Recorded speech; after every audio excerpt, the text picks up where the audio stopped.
In the world of Noveron, at the far eastern outskirts of known civilization, rests the sleepy village of Sulzbach. Like so many hinterland settlements, it sits upon the ruins of long-forgotten civilizations and alongside an endless expanse of trees and foliage known only as the Void Forest. It's a quiet and unassuming location, and an unlikely place for the cataclysmic events to come as 6 adventurers converge upon the town. Unknown to one another, among these 6 includes the young human fighter, Fen Solbane. Born in Sulzbach, but a pariah from a young age, he keeps a watchful eye on his home from the Void Forest, ever vigilant despite his forced exile. Conversely, newly arrived in Sulzbach is the morose halfling bard Ricard, who stumbles into town from the north, world-weary and full of cynicism. A dour individual after a hard life, his chosen role as chronicler of lore and history is his only passion, and may result in his greatest achievement should he live long enough to record it. Another well-traveled individual is the half-orc barbarian, Toki Graysoul. He has witnessed and experienced much darkness in his day, but has somehow emerged with a kind heart and a desire to help those in need. This sentimentality, however, often puts him in conflict with his unyielding desire for coin and the rage that naturally boils within. The most pensive of the group is certainly Photos, the human warlock who witnessed his home village wiped out by a cult that spread like a plague.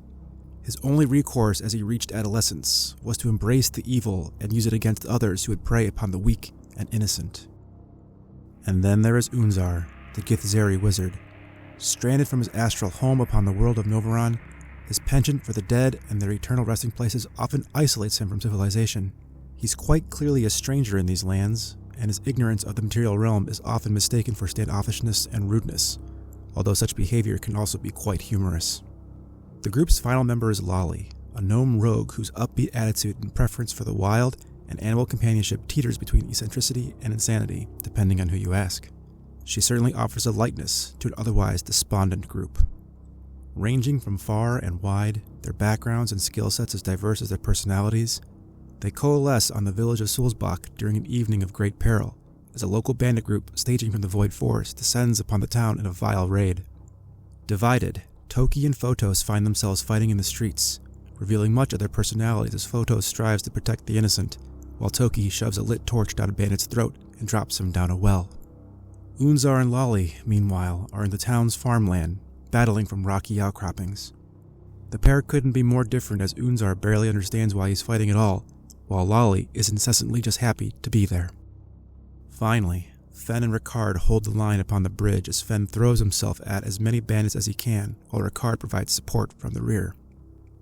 The bandits are routed, but Toki decides to leave one alive for questioning, and they learn that the Void Forest has become more dangerous than usual in recent weeks and that resources have become quite difficult to obtain. The adventurers are heroes, and a nascent bond has begun to form from their forced interaction upon the field of battle, although they are not yet a cohesive unit. As for the denizens of Sulzbach, they are overjoyed at the timely arrival of these brave adventurers, and a celebration is held in their honor.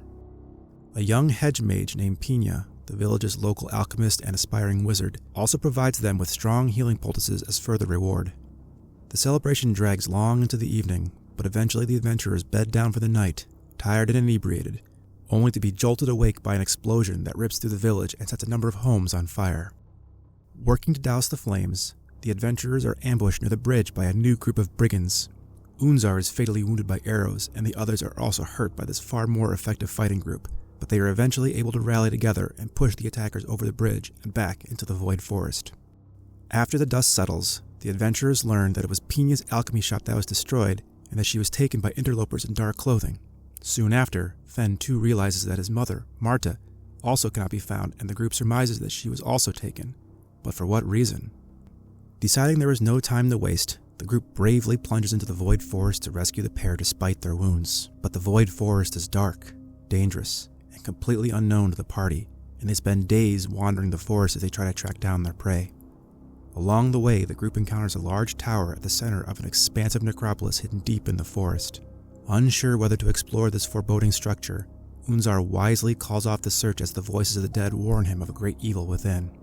Later, they encounter a half-orc man named Dench, who found himself caught in the web of a spider infected with a sickly and unnatural pink ooze. A harrowing fight ensued, but the players gained a sworn ally in Dench, dim-witted though he may be.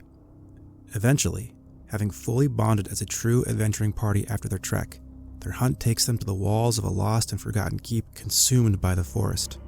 Lolly, recruiting the aid of local woodland creatures, discovers a hidden hatch at the rear of the structure, but before sneaking their way into the keep, the party fully witnesses their prey for the first time as they stand guard upon the keep's ramparts. Elf-like, and with an apparent aversion to sunlight, they had platinum white hair and their skin sheened with a shimmering complexion in darkened hues of purples, blues, and reds. Unfamiliar though they may be, the party descends into the crypts of the structure, fending off numerous attacks by these elf-like creatures as they traverse the catacombs before finally discovering Pina and Marta in a dungeon cell. Marta had been badly beaten, tortured to extract information about an item known locally as the Moonstone. Considered nothing more than a local trinket with some seasonal influence, the town traded it among households yearly, and the Soulbanes were its current owners. Marta explains that after the bandit attack, but before the party, another recent newcomer to Soulsbach, Thodaris Baldark, asked Marta to lend her the Moonstone for safekeeping. Thodaris, a self-proclaimed interlocutor of Holy Terra, was a mysterious traveler claiming to represent the living embodiment of the planet itself, and had only been in Soulsbach a short time, although certainly long enough to ingratiate herself with most of the locals. But the party had little time to discuss this revelation before yet another problem presented itself. Already imprisoned by the time Pina and Marta arrived, a young boy named Krieger Schulz reveals that he is, in fact, the son of a local baron who was murdered alongside his entire family. Full of bluster and ire, young Krieger demands the party kills this group of elves that took his family from him, and then deal with the man who usurped his father's throne, Archibald von Munchdick. Unable to deal with this new variable at the moment, the party attempts their escape, but are confronted by one last group of dark elves, alongside their leader, a statuesque and elegant elf who incapacitates them all with a spray of lightning. Captured, the party is accosted by Valenta Vi, a member of the Loth Royale, or Dark Elves in common parlance, who explains that a perilous situation brews in the deep dark, and that the Moonstone is vital to her success.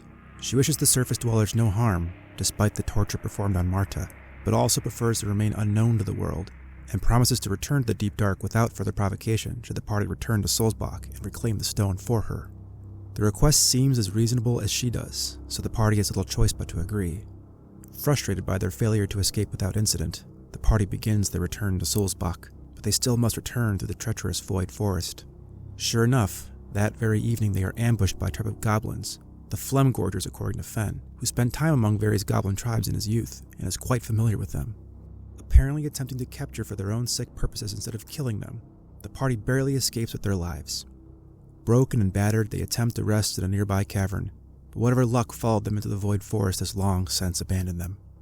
At first, everything seemed calm, and the cave a peaceful bastion to regroup and rest, until the bear attack. But it was not a normal bear. Like the spider in the caverns where they rescued Dench, this bear was covered in a viscous pink substance and acted abnormally, overly belligerent and as though entirely mindless, and not simply driven by instinct. Following the bear were a number of other woodland creatures, each as aggressive as the last, but worse to come was a nightmarish creature at the rear of the formation.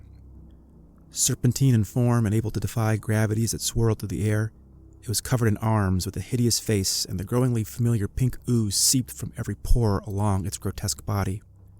The party were trapped in the cavern with no way out, until their luck finally returned. Discovering loose rocks at the rear of the cave, they were able to clear enough away to make their escape, although not before Lolly dropped unconscious by a mere look from the creature in the back. Toki was able to scoop up Lolly as they shimmied through the narrow escape tunnel, and in a rare bout of foresight, Dench collapsed the tunnel behind them, making good their escape. The party spent the rest of the evening traversing the tunnel, trying to put as much distance between them and the petrifying creature as possible. Eventually, a three-pronged fork in the road presented itself, and their luck finally held as their chosen path led them straight to the surface. 2 more perilous nights awaited them before arriving in Soulsbach, but further entanglements were miraculously eluded. However, their concerns were growing. Who were these mysterious dark elves, and what did they really want? What was the Moonstone, and how could Thodaris be so prescient in taking it from Marta before her capture? Even young Krieger's plight seemed connected somehow, as the rise of the current Baron and his new wife had always been suspect. But these were questions for another day, as the sight of Soulsbach peeking through the tree line at the edge of the Void Forest welcomed them with great joy. Time was of the essence, and relaxation would have to wait. The party immediately went to confront the Darts about the Moonstone, but her cryptic information was even less forthcoming than Valenta's. The only consensus that the party could manage was that the Moonstone should stay on the surface, so they set a trap for Valenta. She arrived in town a few nights later, under a banner of truce, although annoyed at having to come at all. What resulted was a confusing scrum of ideals, platitudes, and conspiracies, with little information as to why either individual actually needed the stone, and party members shifted allegiances repeatedly, until finally, fed up with everything, Toki attacked Valenta to reclaim the stone. But Valenta was not without reinforcements, as an enormous elf-spider hybrid burst from the ground and assisted her in the fight. As the scuffle intensified, only Photos seemed perturbed by the machinations of a greater threat growing to a crescendo. Since first entering the Void Forest, his tie with his elder god patron had waned somewhat, but now that connection was throbbing, thumping in his mind with great vigor, driving him to his knees. Understanding came immediately, but it was too late to issue a warning to his friends when the earth split open in a violent quake, and a great chasm separated the village of Sulzbach in half. An odd silence followed, as all stood stunned at the seismic shift, until it was interrupted by the growls and screams of dozens upon dozens of creatures, crawling forth from the chasm to attack any who stood in their way. Covering their bodies was the increasingly familiar pink ooze, and the undead flocked toward Sulzbach with an uncommon speed. The party flew into action to defend the village, but then a new figure emerged from the chasm. Lofting upward on deathly wings, its corrupted visage a true terror to behold, it hovered above the chasm and spoke directly into the minds of everyone in the area. "A shard of Ubo-Sathla has been found. The shard of Ubo-Sathla must be recovered." Content to hover above the slaughter, the party fought back the undead horde as Pina and Dench helped evacuate the town. Divided and stretched thin, once again fighting in the streets, in the fields, and throughout the town, only Photos saw to the situation. Victory was impossible against the endless horde, but with Valenta about to escape with the Moonstone, Photos managed to steal it back and then cast it into the chasm. With that, Valenta fled the field of battle, while the Harbinger of Ubo-Sathla descended into the chasm, content with the offering, pulling the horde with them along with a few parting words. "If you care for your souls, pledge them to Ubo-Sathla. Prepare for his re-emergence. This world has 1 year." And with that, the threat had passed. The town saved with minimal casualties, and the party now knows of the greater threat facing civilization. The only question now is what will they do next?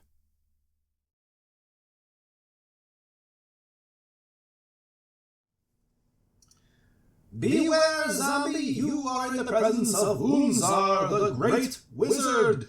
I shall enjoy reanimating your corpse again after it has been risen. Again, but this time by me, because that's what I do. I raise the dead. I am a good guy, even though I am a creepy necromancer that enjoys doing things that, like..." Oh, well, hello there. Welcome to the Dungeon of Zen. You just caught me recreating a scene from my latest D&D session. Believe me, it went a lot better in person than what I just showed you right there. That was just for my own fun. So, in any case, I hope you really enjoyed that recap video, and I hope you enjoyed it as much as I enjoyed making it, even though it was like 1,000 degrees in my garage when I filmed it, and putting all those sets together to make it look good for photography was not all that easy. I also know that I have quite a lot to learn with 3D printing and photography, because, yes, I know both Fen and Toki, the models at least, are missing a foot, and then that one archer guy at the end was missing half of his bow, but, it's D&D, it's fantasy, it's make-believe. The players didn't mind that much. So I'll live, I'll learn, and hopefully I make more, and they're better. In any case, if you're still with me after that rambling diatribe of patheticness, I hope you stick around for future videos. But before you do, before you leave, before we move on, I do want to finish out this video with 2 more quick things. First, just to recap, what you saw there in that video with the miniatures and the terrain was the culmination of about 6 sessions over the course of about 7 months, where the players cherry-picked a number of paths to take throughout the course of the story to eventually get them to where the video ended, with the reveal of Ubo-Sathla. However, despite having a number of pretty specific options available to them with the big reveal, which would have taken them to the next big town, Venenosa, to the Deep Dark, which is my version of the Underdark, or it might have even enticed them to stick around and do some base building, instead of picking a direction to go in after that big reveal, they instead decided to putz around with a couple of side quests because they didn't know what to do. They figured they'd just figure it out at some point. And this, of course, is totally fine, and it's often what players do. But the reason why I don't have the footage for this intervening time that we played is because I had already filmed the segment that you just saw, and I didn't really have time to go back and film the stuff that they did after the fact to re-add to this video, if that makes any sense at all. Instead, just bear with me as I summarize that little chunk of time that we played between the reveal of Ubosatla and where we'll pick up the first campaign session prep video in the next video, I think. Hopefully. So, with the reveal of Ubosatla, the party decided to go back to the old tower in the necropolis that Unzar warned them about earlier in the video. There's actually a secondary quest hook to return there that I had seeded earlier on in the campaign that didn't make it into the video, where a guardian spirit in the Void Keep, the same keep where they ran into Valenta Vi, the Lothrael that attacked them, and he asked them to clear out a great evil within the tower to set his soul, and the souls of all the warriors under his command, still lingering in the keep, free. So, being the noble heroes that they are, they returned to the tower for their first proper dungeon dive, which lasted about 2 full sessions. And the design for this dungeon came almost entirely from the Rise of the Drow campaign, which, to be honest, was the whole inspiration for this campaign in general, even though the only thing I've really used from that material is this particular dungeon, the Kelgar Keep section in particular. Everything else I either haven't gotten to or won't get to at all, but that's okay. I added some flourishes to align it with my world. I added some encounters that made more sense to what I was trying to do. Because as you'll see in future videos, and kind of the whole point of this channel in general is that it doesn't matter what the players do or what they encounter or where they go. There should always be some narrative connection to give their actions some purpose and to have them think about something regarding the world that you're building. So by the end of the dungeon, they learned that the many creatures that they've run across infected by the blighted pink ooze are in fact undead, but they are undead of a different type than the traditional school of necromancy. And this, of course, was, of course, of great interest to my wizard, Unzar, who was also a necromancer, and he really wanted to find out more. It really pulled him into the story. And they learned all this because there was, in fact, an evil necromancer in the bowels of the keep that had been studying and experimenting on the ooze, but they sure were annoyed when they learned about this just from reading his journal after they killed him, instead of, taking a moment to question him before going in guns blazing and annihilating him pretty quick, actually. They also found a way to go to this place called the Ossuary Collective. It's another idea directly from the module. It's basically some kind of interdimensional nexus point used by other necromancers as a kind of a think tank location where they can scheme and research, come up with ideas in secret, and then pool their resources together and learn more about necromancy. It's kind of a strange thought, right? I mean, these necromancers are so organized. They're almost like, it's almost as though their bureaucratic efficiencies, their true evil, and not the vile acts that they perform. And it was here that they actually met another one of the Vi family, which was one of Valenta's sisters, one of her numerous sisters, all of which will make appearances down the road eventually throughout the campaign, I hope. And this particular sister, Vakinga Vi, is another necromancer who informed them that whenever Ubosatla attempted a rise to power, which they're starting to learn has a kind of cyclic nature to it, her people and her family in particular would always battle it back, fight it down, back down to the center of the planet. But this time, something is different. Her family is currently not so inclined to do much about the problem, and she isn't sure why, so while she didn't have much in the way of answers for the party, it did give them something to mull on, something to think about. So with the threat to the tower gone, and the ability to return to the collective later should they want to, as long as they return to the tower, but that doesn't really matter, they returned to the Void Keep, they freed the spirits, and inherited a huge sum of money. And it was at this point where I was fairly certain they were going to hang around the keep and build it up again, as I had seeded earlier in the campaign some places where they can go to recruit artisans or builders that they can bring in to actually recreate the structure and build it up to be something fun and fortified and cool and all that. And also because I thought they were going to want to protect young Krieger, the heir apparent that I detailed in the video, because when word gets out of his survival, the person who replaced his father is going to come after him. But instead, they chose not to do that. And I was really upset about this because I was really hoping to run the portion of the Siege of Castle Rend mini campaign from the master himself, Matthew Colville's Strongholds and Followers book, as well as the other bit of module from his Kingdoms and Warfare book. But of course, the players do what the players want to do, so unfortunately, it's shelved for now. But it's okay. Maybe one day we'll get to it. So in the end, what they decided to do is instead of holding up and protecting Krieger, they decided to go to Vindanosa, which is Krieger's home and the seat of power in the area, in the hopes of finding out more information about the Deep Dark or Ubosathla himself, and they'll even try their hand at putting young Krieger on the throne. Build a power base, recruit allies, and Lord knows what else these people will do. They're players. They often do crazy things. But that's all a tomorrow me problem. We've got at least 2, 3, maybe 4 sessions before we even get to Vindanosa, so there's no point in worrying about it now. Instead, we'll pick it up in the next video with them leaving Solzbach and hitting the road for another bout of high adventure. So, speaking of Ubosathla, by the way, it too is a creature heavily inspired by the work of someone else. It's a creation by Clark Ashton Smith, a pulp fiction writer from the early 20th century, whose work is very Lovecraftian if you're into that kind of thing. And there's a fantastic reading of it, of the short story, by one of my favorite YouTube channels called Horror Babble.